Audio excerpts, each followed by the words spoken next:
Okay, all right. I am excited, ecstatic. I want to take a moment to offer greetings to everyone. Welcome to another Monday night lecture series hosted by the Whitney M. Young Jr. School of Social Work. My name is Dr. Gary White. I am an assistant professor in this great institution, and we are ecstatic about this ongoing discussion and dialogue for which we are engaged in around voter suppression. I cannot wait until you hear our lecturer on today and what she's determined and studied and analyzed in her recent article, as well as the article in 2016 and other publications, will be enough to raise your consciousness with regard to the work or the ongoing work that we must continue to do in the effort to protect our voting rights. But before we begin, it is only appropriate that we bring to the forefront the dean of this great school of social work, Dean Jenny Jones. Dean? Thank you, Dr. White. That was such an inspirational opening. I'm loving it. Good evening, everyone. I am the dean here at the Whitney M. Young Jr. School of Social Work. So excited to have you guys join us tonight. I am so looking forward to this. But before we get into it, let me introduce our speaker. Dr. Barbara Harris Combs received her PhD in sociology with the concentration in race and urban studies from Georgia State University in 2010. Dr. Combs also holds a Juris Doctorate degree from the Ohio State University and an MA in English from Xavier University. She brings this interdisciplinary background to her study of society. Dr. Combs is the author of From Selma to Montgomery, The Long March to Freedom. Her second book manuscript, Bodies Out of Place, Theorizing Anti-Blackness in the U.S. Society, University of Georgia Press, will be released in fall 2022. Dr. Combs began her tenure with Kennesaw State University, Norman J. Radow College of Humanities and Social Sciences as chair of the Department of Sociology and Criminal Justice in July 2022. The Department of Sociology and Criminal Justice prepares students to address the complex issues of diversity, justice, social change, and the modernization of practices through a curriculum that builds data gathering and analysis and applied research skills, coupled with a focus on social, political, and economic forces that shape our communities. I think listening to her background should give you some sense of why we have invited her here tonight. Many of the interdisciplinary focus of her work overlaps with what we do in social work when we talk about economic justice, social justice, social change, all of those things, and most importantly, voting rights. So tonight, Dr. Combs will be discussing with you her most recent article, Voter Suppression and Racial Oppression, an old game with the contemporary twist. Now, let me say that to you one more time because I want you to think about what I'm saying here. The article tonight will be discussing voter suppression and racial oppression, an old game with the contemporary twist. Take it away, Dr. Combs. Right. Thank you all so much. I can't tell you what an extreme honor and pleasure it is to be here with you all. Many of you may not be aware, but from 2015 until May of 2022, I had the pleasure of teaching at Clark Atlanta University. And for part of that time, I served for 3 years as interim chair of the Department of Sociology and Criminal Justice. And so I will say it is good. It is good to be home, to be here with you. Now, I want to ask you guys for a little bit of feedback from you, insights about the piece that you read. I'm going to thread this throughout. As Dr. Jones said, my research is very interdisciplinary in its nature. I have a law degree. I have a PhD. But I'll tell you what my father said. My father told me that there are two ways to make it in life. And he said, common sense or an education. And he looked at me with all the love that a father should have for his daughter. And some of y'all already know what he said. He told me, you gonna need an education. Because you, my dear daughter, you haven't got a bit of sense. And I remember when I was in college, and my parents raised us in Ohio. They raised us in Ohio. They had both grown up in Alabama. My parents were born in 1940. I was born in 1965. And they raised us in Ohio for better opportunities. I remember reading a book, and that book was Coming of Age in Mississippi by Anne Moody. And having this revelation, asking my father, did you go through some of the things that she went through in this story? And he looked at me and he said, fool, of course I did. And so they left Alabama and perceived oppression there for better opportunities for themselves, better opportunities for their family, only to find that those same mechanisms were in place in the new places to which they sought shelter. And so the work that I do and the theoretical framework that I have developed, I call Bodies Out of Place. That's my most recent book, Theorizing Anti-Blackness Society. And it started with an article that I wrote addressing this. And I think a number of you, your professors assigned that to you. So before I go into the formal presentation, I just wanted to get a sense of how many have read that, and if you would be so brave and willing as to share any revelation that you got from that. Do I have any brave souls out there?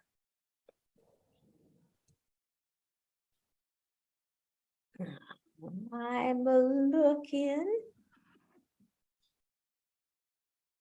All right, maybe y'all will get brave in a minute, in a minute, because I know how they train you at this fine institution. So, Dr. or Mr. Young, if you don't mind, I think let's go ahead with the PowerPoint, and then I'm going to come back to some of these ideas.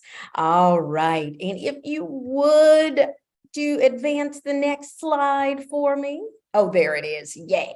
Yay. All right. So Black Lives Matter, Black voters count. I love the direction, the directive that you all have, that social work, that voting rights are social work issues. And so I couldn't agree more with that. Next slide. Yay, there it is. So ever so faint.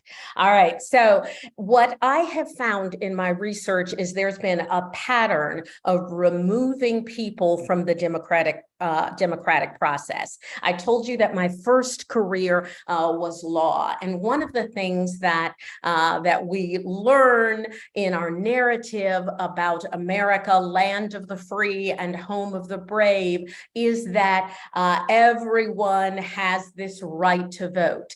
And yet, as we interrogate history, thank you. All right, Sheena Brown. Thank you. I'll come back to you. As we interrogate history, what we find out is that instead there's been a history of exclusion. And so I picked this pattern, this kind of tapestry that you see here to illustrate this idea that in many ways, because exclusion is so woven into the fabric of our society, we fail to see it. And so when you think about all of the institutions that predated the passage of the Voting Rights Act of 1965, or later additions that allowed voting to be accessible to people who spoke a different language. Certainly, when you think about the passage of Reconstruction era amendments granting of the vote, there's a recognition as we start to tear that apart that then first it's Black men, that women are excluded, that there's been a pattern in our society of exclusion from the democratic process. And I think it's important for us to talk about that and to recognize that that exclusion, that I dare you to find an institution. So if we're talking about,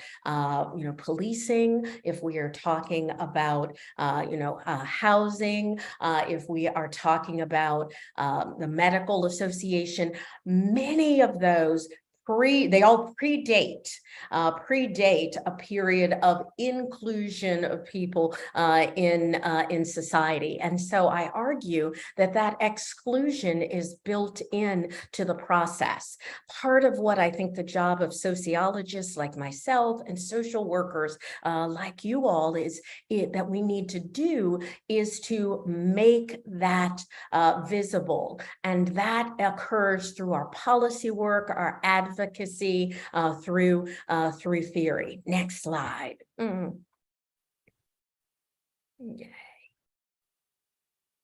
And so I began, again, in this article that Sheena and some others have read, I began with this question.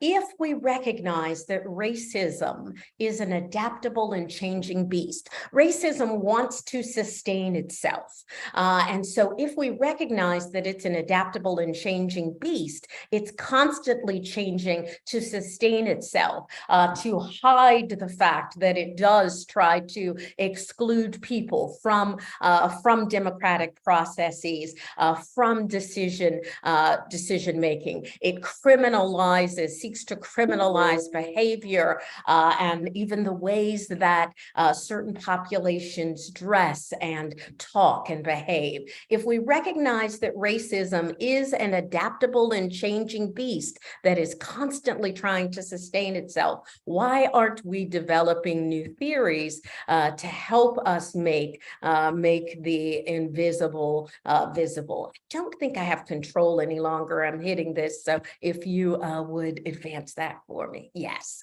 And so in the theoretical framework that I write about, that I advance, one of the things that I want you all to recognize is that place matters. And so when I think about place, I think about place both as a geographical place certain. And so when you think about voting rights, we are thinking about if we're talking about the protections that have been gutted from the Voting Rights Act of 1965, those protections that were gutted when the Shelby versus Holder case happened. And when Shelby versus Holder, we saw again, the Voting Rights Act still stands, but what they called the strong medicine of it. And that strong medicine was oversight that was required in certain geographic locations that had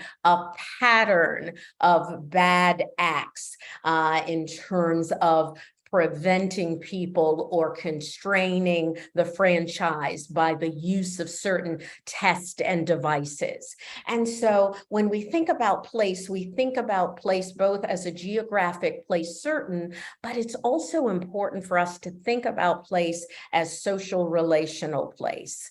And so it is the idea that I advance in the article of who gets to decide who the leader of the free world is. It's this idea of who belongs where and with whom and at what time.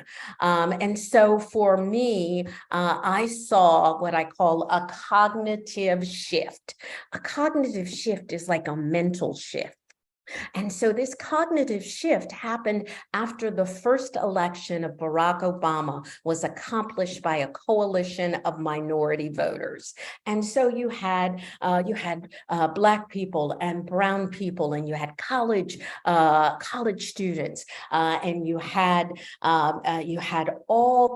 women. You had this coalition of minority voters who supported the election of Barack Obama. And I don't know about you all. If any of you are different, let us know. You can put it in the chat. But in my lifetime, I'd always heard people younger than me, older than me, and had said it myself, I'll never see a Black president in my lifetime.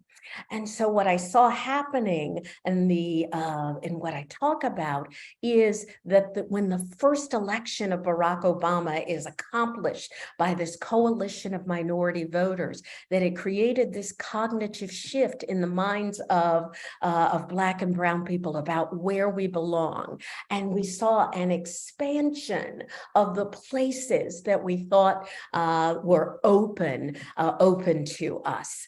And in response to that first election of Barack Obama, we see the rise of voter suppression laws, particularly at that time around 2008 when the election, when he takes office. And by 2010, what we see is ALEC and other conservative outlets patterning this legislation that would apply very restrictive voter ID laws that would constrain who could vote and when, and the kinds of identification that were allowed in order to vote. And I argue that this is an attempt to silence Black and brown voters and to push us back into position. And that is our perceived position in society, a position of subservience that replicates the Jim Crow order.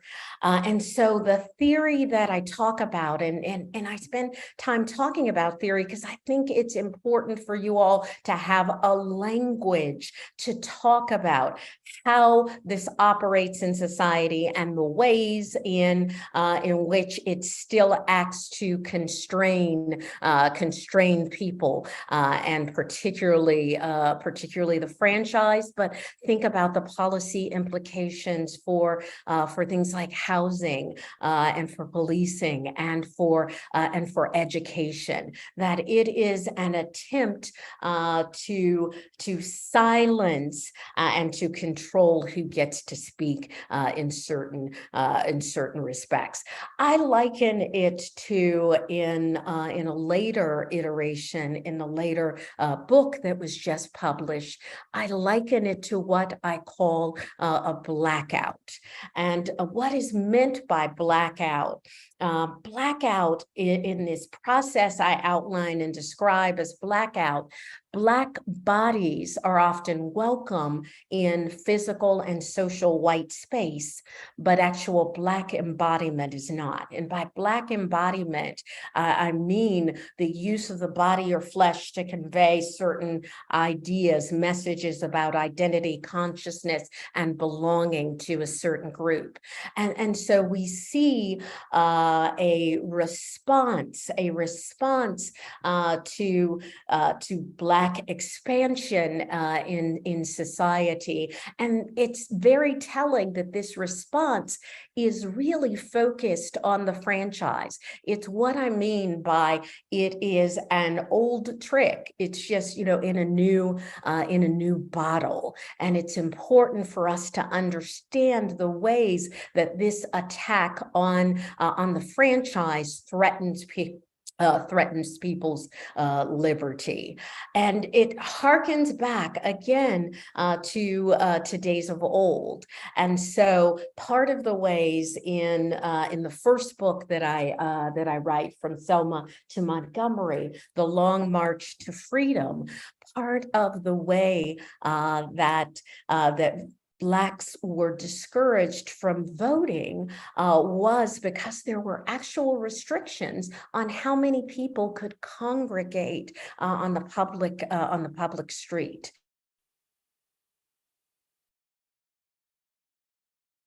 This as a return, this idea that we see in states like Georgia and other places where there's legislation that says, oh, well, if you give someone a bottle of water as they're standing in line to vote, that you've created that's a criminal act. You can't give someone a piece of pizza. They shouldn't be comfortable there. It's about discouraging people from taking on their constitutional right to vote. And so Black bodies are welcome in space. The framework I offer suggests, as long as there are not too many of us, as long as our presence doesn't challenge the normative ways, practices that are going on in the space, and another, if we are performing stereotypical functions at stereotypical times.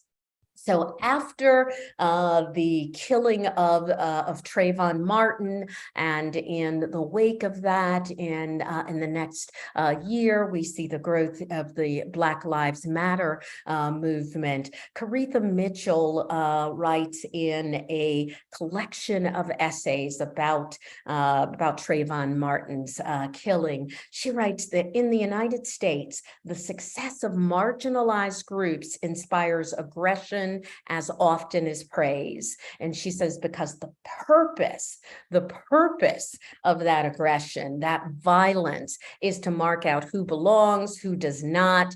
It is best understood as a form of know your place aggression. Violence is a way of reminding targets of their proper place. And so I argue that continuing violence that we see against Black persons in society it occurs on a variety of ways. And one important way is political violence. The implications of that political violence then come downstream to matters like our criminal justice system, where we see a disproportionate amount of Black and brown people in the system. And because of that kind of political violence that limits who exercises the franchise or attacks people because of their attacks the means that might commonly be used by people who, at the intersection of being young, racial ethnic minorities, lower socioeconomic status, have less ability to perhaps stand in line for hours and not get paid at work to do that. So we see attacks on the franchise that are aimed particularly at minority populations. We see attacks through, criticism of sold to the polls and other means, again, commonly used by Black and brown bodies. And so for me, I want you all to know that that violence is something that's very broadly defined. Again, economic violence, political violence, psychic violence, attacks on our psyche are all important. And so I'm going to skip this one. I have several tenets of my theory, BOP, bodies out of place, that I use in this. But one of the most important is that racism is systemic. It is deeply ingrained in society. It is built in to the fabric of society. And that recognition for me is very important. The fourth I'll talk about, there's a symbiotic macro-micro relationship connection to racism.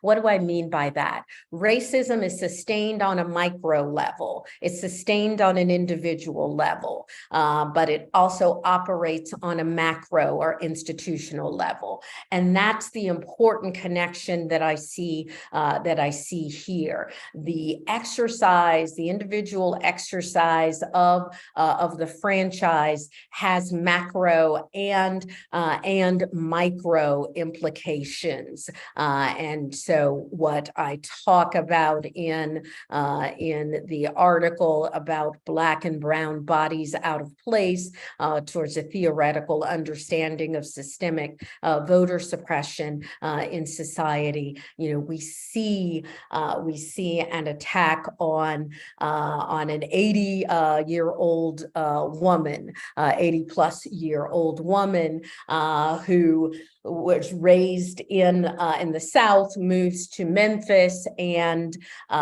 because of the voter ID laws, voter suppression laws that are now that were in place there, that said you need a specific kind of ID, and oh, by the way, it should, your name must match exactly. Well, when I think about my own mother, my own 83-year-old mother, she just had a birthday.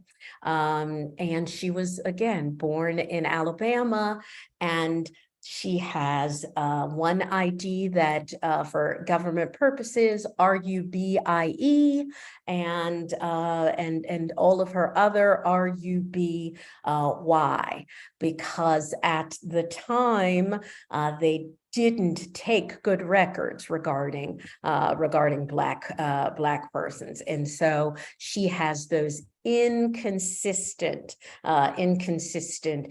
records, and the same was the case for the woman in Memphis, who was denied. I love it. I see a comment in there. Thank you for that. So I want to quickly look at what I call my BOP rationalizations, and I hope that as then we have a common conversation about the article that specifically looks at voting rights restrictions. That was an early iteration of this. These rationalizations that I've developed come a few years later, and I hope that they will help you to see and have a language, particularly when it comes to crafting policy about how to combat some of these ills in society. And so one frame, how does this idea of the Black body out of place, in again, talking in terms of voting restrictions, but also in a larger context. I think it's important for us to understand the role of history. And so as I develop these typologies for how this operates, the first frame I call the historical fear factor. You will likely see a nod to this, to hysterical fear factor. Many of these cases ended up, some ended up going to court, and oftentimes we found that the perpetrator, the person who attacked the Black or brown person, was not found guilty. That to me is the critical link here, why voting rights are so important, because they allow us access to the democratic process that makes it possible for us to have justice and liberty for all. So this frame that I call the historical fear factor, it operates by justifying violence as a preemptive act of self-defense. There's a historical element because the perceived danger is generally conjured up on the basis of stereotypes or tropes that paint the other as threatening. The fear can be of losing social position or other wages of whiteness. And the case that I look at here is Jonathan Ferrell. Jonathan Ferrell was a young Black man, 23 years old. He had attended and played football at FAMU and then moved to Memphis. Remember the connection to Memphis, the older Black woman who was denied voting there. Moved to Memphis. One night he was driving home and got into an accident. He is in a ditch somewhere, kicks his way out of the back of the car, and then makes his way to the first home that he arrives at. He knocks, rings the doorbell. White woman with a baby answers the door. Again, he rings the doorbell. She answers the door, sees this Black man there, slams the door in his face, and calls the police, saying that, you know, the dangerous man is there. He remains there in the porch area for about 10 minutes. You can hear on the 911 call him saying something in the background. When the police come, he jogs to the police. I say because all would-be killers and rapists jog to the police, right, instead of away. So he jogs to the police, and one of the police officers fires at him repeatedly, hitting him 8 times and killing him.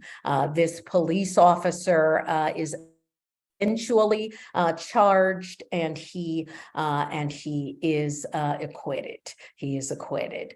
The second frame is what I call presumed criminal, and this frame operates follows. Black bodies are suspicious until proven otherwise, and because they're suspicious, they're properly subject to constant and heightened surveillance. There's a presumption of being a bad actor, and this presumption of being a bad actor makes it acceptable to call in state-sanctioned actors like the police for acts as routine as shopping, walking, driving, etc. This demonstrates how once the presumption of criminality is invoked, it is used to rationalize a carceral response. The third frame that I offer, and I'll return to that one, is Massa has spoken, and this frame presumes white moral superiority. So any white person or his designee has the right to be sole arbiter over what's right, what's reasonable, what's what's necessary. And so when you get marked with this legal standard of a reasonable man or woman, they have the right to issue commands to the Black body that he or she perceives as out of place, and has the full expectation that their orders will be complied with in the manner and with the speed that they desire. So failure to do so justifies the dominated body to violence. What I hope that pointing out in these examples is that voting, this idea of Blacks as the Black body, I speak of it as being subhuman, as being subservient and subhuman, is what undergirds the voting rights attacks that we see going on here. That this concept of anti-Blackness is not new, but it does have this kind of new twist. And so here, Master has spoken is a nod to slavery. Here we see something as routine as a group of kids on the first day of summer deciding to have a pool party, except the place that they decided to have it at was the Craig Ranch community, which is a largely white community in outside of Dallas, Texas. And when there got to be too many Black kids in the space, the police were called, and in this particular case, this officer told this one young Black girl to go home. She turned to walk home, turned to walk back, saying she was coming to get something, and the officer jumped her, straddles her pornographically. She's in a bikini. She's not hiding anything in there. He straddles her for almost in excess of 2 minutes. The fourth frame that I offer for this idea of the body out of place is you don't belong here. And this frame, oh, you remember the video? It was hard to watch, Tyler. It was hard to watch.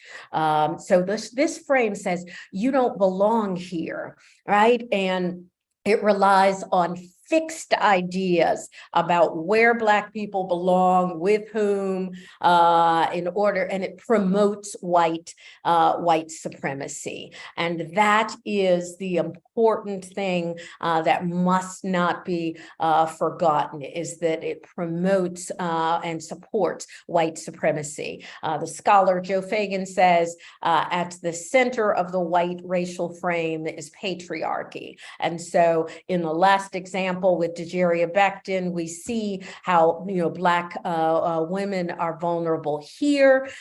We see an example, this young man, another college student, Martise Johnson, was a student at the University of Virginia, an honor student, and went out one night with friends. I think it was St. Patrick's Day, and the Alcohol Bureau and police control people there, the Alcohol Bureau control people have police powers. And so as he tried to gain entry to a bar, they asked for his ID.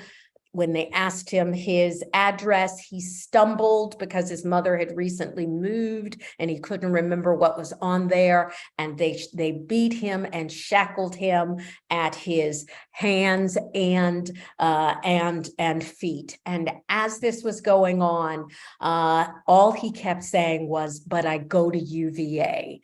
It was a claim of belonging in the space, a claim that said, I thought this only happened to certain kinds of Black people. He said that day he was robbed of the fiction that his success alone could protect him from racism in society. And so when we look at this idea of political violence and the idea of voting and the closing of early polling places, the removal of peaceful protesters, the rise rise of voter ID laws. I know that you've had an excellent past presenter who talked about this history and this legacy. I want to make sure that you all can connect the dots on all of these related issues, that this attack, this violence, continuing violence against Black bodies, that part of the reason that that fewer people that you're more likely to go to the polls if you have a certain economic class. There's been work that's been done about, hey, what would happen if we could get 20% more poor people out to the polls. And I think that that is important work, but I want you all to be able to situate it in a larger context that says people are tired, that the attacks against us are constant and they are unrelenting. And part of the attack on poll workers, where a young woman in Georgia, poll worker, and her mother, their address is leaked and they're constantly attacked. Part of that is what I call the pushback, an attempt that even if it doesn't stop them from going back out to work in the polls or going out to encourage people to vote, you and I see it, and it has, again, this cognitive effect that might make us a little more reticent about going out to exercise the franchise. Voting is absolutely important, absolutely critical, and the attack on it is systematic, but it's only part of the attack that we are facing. The fifth frame that I talk about is it's all white space. We just let you use it sometimes. And for this frame, I say it's largely dependent. It recognizes that white space, what I call white space, is amorphous. It is shifting. It is ever contracting and expanding. We saw that in cases like you may have seen some of the memes and some of the things that happened, like Permit Patty, who calls the police on a little girl selling water on the street. Because this white woman determines the street, the public street, is mine to regulate, right? Or you may have seen another case, I don't know why so many in Memphis, but of a Black man and his family going to the pool. Who's from Memphis in the house? I already have them. I showed it to you. Oh, okay. So you may have seen a man wearing socks in the pool, and he and his family had to leave. And they pointed to a sign that said, "Oh, no socks in the pool." But there was also a sign that said, "No hats." And there were lots of people, whites, wearing hats in the pool. So it's this idea that white space is ever shifting and expanding, and it is the idea of trying to regulate that. I'm going to skip past these that took a little longer to make sure that we have time for some questions, and particularly I hope that Sheena and some others have put some insights from the article. One visual that I wanted to make sure to spend some time with is this idea that as a society, so attacks on the franchise themselves get disguised. So we have, as a country, we have agreed that overt white supremacy can't be tolerated. But that does not mean, again, it is it's the old way of doing things, just packaged a little differently. So white supremacy, which looks like, inward, or burning a cross, lynching, the KKK, Overt white supremacy, society has said, is socially unacceptable. But here is the problem. Covert white supremacy still exists. It is equally as insidious, and it has, and for the most part, it has been perceived as socially acceptable. And so when you talk about, as my brilliant social workers in training and in practice, when we talk about that, it's important for us to understand that covert white supremacy, as certainly police brutality and discriminatory lending, and even claims of colorblindness that say, I don't see race.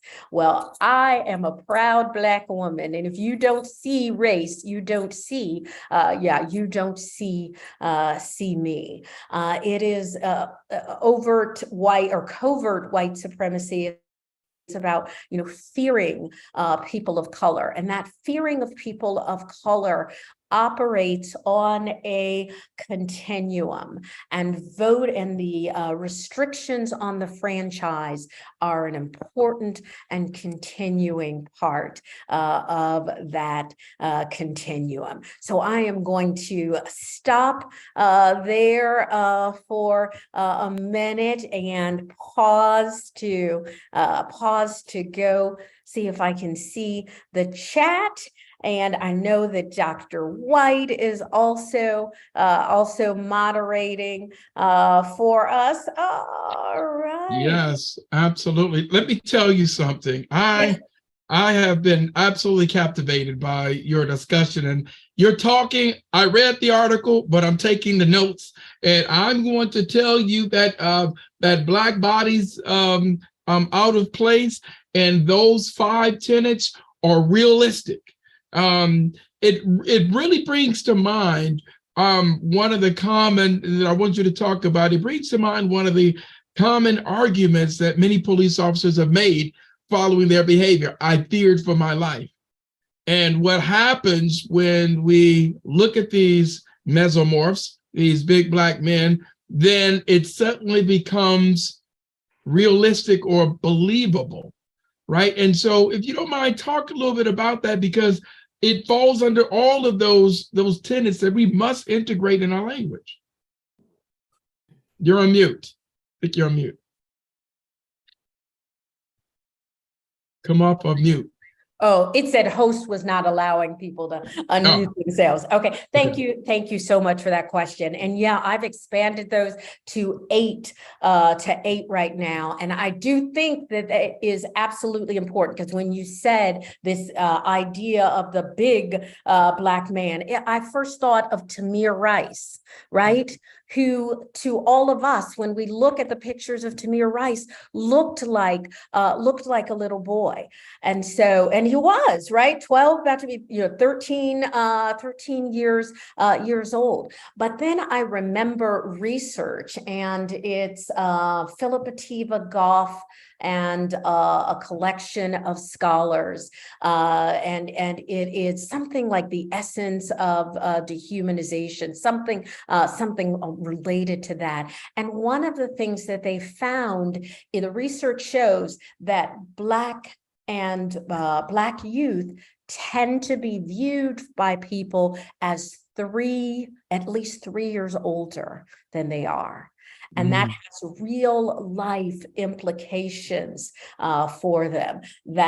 And Stacey Patton years ago wrote an op-ed piece in the Washington Post that said, in America, Black children don't get to be children. And so they're robbed of that innocence. There is a presumption of innocence that goes along with being a child. And when we deny to some people that presumption of innocence, that childhood, and again, it's why our voting rights matter. But that really has the potential for the passage of laws that put people in as young as, and I think Georgia has this, had the distinction the last time I knew, putting the youngest person in prison for for life. Georgia has that distinction. That is not something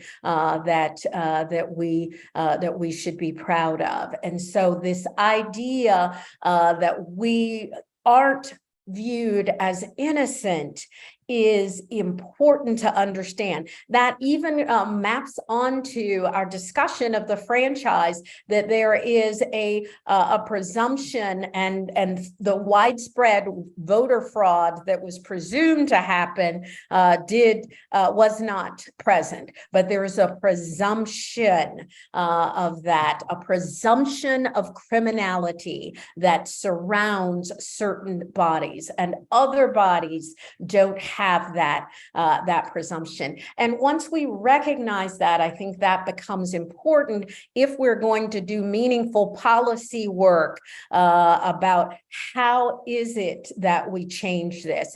And that includes a kind of intersectional analysis. Let me stop right there. Dr. Combs, there are a host of comments in which people are fully acknowledging the impact and really relating to much of what you're sharing. Sergio Sanders says, awesome presentation, very well spoken, engaging, and you made it very interesting to listen to. Indeed, would like to take a course of yours one day. I know we're running short on time, but I want to ask you a question about the pushback. Yeah. And you as you talked about the latest voter suppression laws, yes, and restriction laws here in Georgia, in which they made it illegal to provide water and other matters. But there was a reaction from law enforcement who said that they would not enforce these. So talk a little bit about the action, counteraction, and reaction piece there. And so what's important to understand is that you have to count on the goodwill of somebody on a particular day. There's still the presumption that of bad will is what is assumed there. What people don't want to talk about is that the waiting time in our communities is much longer than the time that you're waiting to vote in other locations. So yeah, maybe if I'm only in line for 18 minutes or 32 minutes, the idea that even ability to see things in a certain way. I always say I'm not a sports fan, but I'm still struck by, even with someone with no leanings towards a team, that if I see a ball and it looks like it's in, and then they play it from a different angle. Gotcha. And I'm like, wow, that looked in and it's not. And so I think it's important for people to understand and to apply this filter, not to their own personal situation, because perhaps, again, if that's your frame, that it takes you 18 minutes to vote, 32 minutes to vote, it does seem like you'd be more likely to think, well, maybe that's a bribe. You got water and pizza, all of that. But if instead you understand that no, in some places the machinery isn't new, and those seem to disproportionately be our communities. Harris County in Texas, the most populous county, had one early voting location. The same, like what for the most populous county.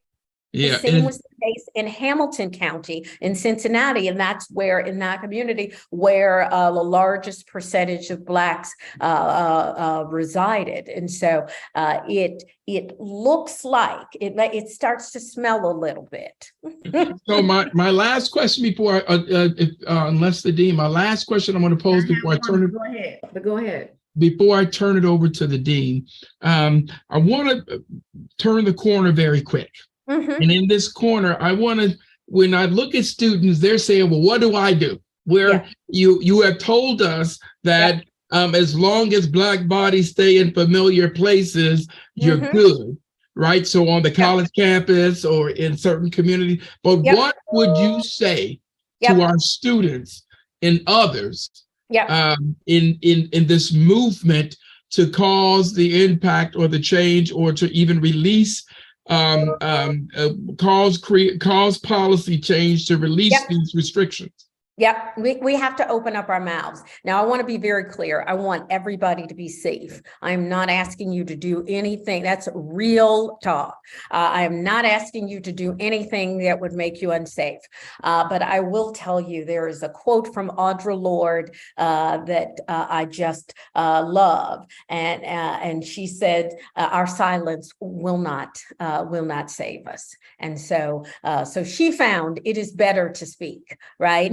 Our silence, we have thought that our silence would protect us, our silence would save us, and that is not the case. And so sometimes it is important to speak up. It also helps me to know who and what I'm dealing with, because we have been socialized as a people. I'm so glad that people now realize the need for therapy. Another part of my identity is my Christianity. I am a proud Christian, but if I hear you don't need therapy, you need Jesus one more time, I'm gonna act like Jesus made therapy.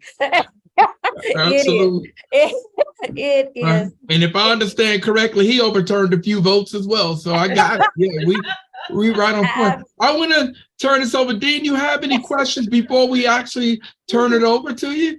Actually, mine is a comment. Barbara, this was just amazing. Oh, you are too kind. Thank you so much. And I read the comments, and students have put some very thought-provoking comments in the chat. And I just want to say that I appreciate you taking that framework, bodies out of place, and operationalizing it for our students to understand how that relates to voter suppression. And racial oppression. And so, because that's so important, because when we talk to students about the importance of voting and understanding the process, and knowing who your representatives are, and we take students to the Capitol every year, and all of these discussions we have about the development of social welfare policy in this country, and the importance of policies, and to regulate programs, and all of these things we teach them. I think it's very important, or tonight, what you have shared with them helps them to understand that all of these things that we teach them and that we believe in, it still leaves them with, all of us, with a lot of work to be done. We got to understand that Black bodies in place, because that really sets the tone for why there's only one voting place in Harris County, the largest county in the state of Texas. Why Tamir Rice could be shot down as a 13-year-old because the police has this vivid imagination that they're 16. Why statements like "Make America Great Again." You think about that statement, what it implies. Make America Great Again because it was not, in your opinion, because we had some voice in it. And so it's just all of those things that I think are so important. And I just hope that the students have been able to grasp that. And again, if you have not read the article, I mean, I think I underlined it for you. I'm looking at my and I clearly talk about, underline that framework piece where it talks about, the aim of this piece is to just demonstrate the myriad ways included but not limited to voter identification laws, which was the focus of the earlier piece. The voter suppression and oppression efforts have been maintained, and how each relies on the underlying presumption that certain bodies are not to be relied upon or trusted to make voting decisions. And that's what we're saying here. That's what I hope you walk away with, understanding that this whole racist paradigm that's out here believe that we are not fit to make those decisions around voting. This is why it changes constantly. We see a constant flux of changing across the country, not just in Georgia, but we see it across the country. So I want to say to you guys, Giovanna, your comment was unbelievably wonderful. You were real clear. She said, in addition to bottom-up suppression of Black voting, the top-down impact of Citizens United and its racial bias squeezes Black bodies in the middle. We are not ever, I can't see the last part of it.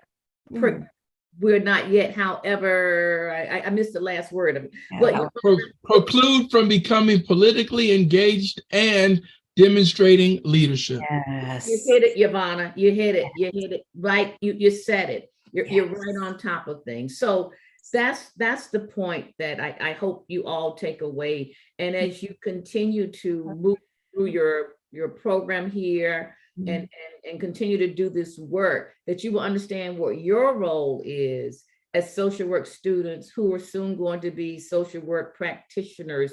Your role is in trying to advance these things so that our people, us, we, you, all of us, will have a better opportunity, a better chance at having some rights, real rights around voting.